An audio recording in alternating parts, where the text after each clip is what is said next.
नमस्कार दोस्तों, आज हम श्रीमद् भगवद गीता के अध्याय 1 के श्लोक 9 व 10 के बारे में जानेंगे कि उनमें क्या कहा गया है। श्लोक 9 इस प्रकार से है, अन्ये च बहवः शूरा मदर्थे तयक्त जीविताः नाना शस्त्र प्रहरणाः सर्वे युद्ध विशारदाः। अन्य सब च भी बहवः अनेक शूरा वीर मत अर्थे मेरे लिए तयक्त जीवित है, जीवन का उत्सर्ग करने वाले, जीवन छोड़ देने वाले, नाना अनेक शस्त्र आयुध प्रहरणा से युक्त सुसज्जित सर्वे यानी सभी युद्ध विशारदः युद्ध विद्या में निपुण ऐसे अनेक वीर भी हैं जो मेरे लिए अपने जीवन का त्याग करने के लिए उद्युक्त हैं। वे विविध प्रकार के हथियारों से सुसज्जित हैं और युद्ध विद्या में निपुण हैं।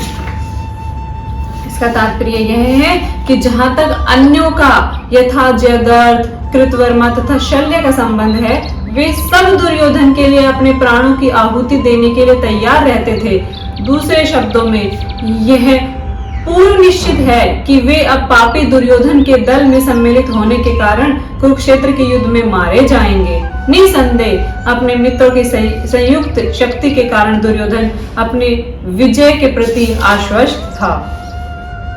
श्लोक 10 इस प्रकार से है, अपर्याप्तम तदस्माकं बलम भीष्म अभिरक्षितम पर्याप्तम त्विद मेतेषां बलम भीमाभिरक्षितम। अपर्याप्तम यानी अपरिमेय, तत् यानी वह, अस्माकम यानी हमारी, बलम यानी शक्ति, भीष्म यानी भीष्म पितामह द्वारा, अभिरक्षितम यानी भली भांति संरक्षित है, बचाई हुई है, पर्याप्तम यानी सीमित, तु लेकिन, इदम यह सब, एतेषाम पांडवों की बलम शक्ति, भीम द्वारा, अभिरक्षितम भली भांति सुरक्षित है।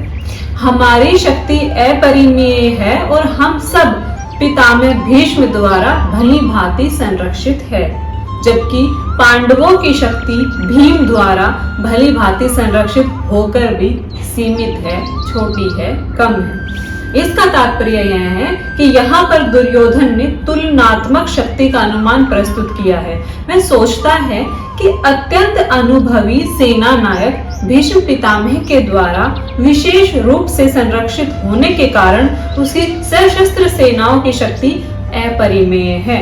दूसरी ओर पांडवों की सेनाएं सीमित हैं क्योंकि उनकी सुरक्षा एक कम अनुभवी नायक भीम द्वारा की जा रही है, जो भीष्म की तुलना में नगण्य है।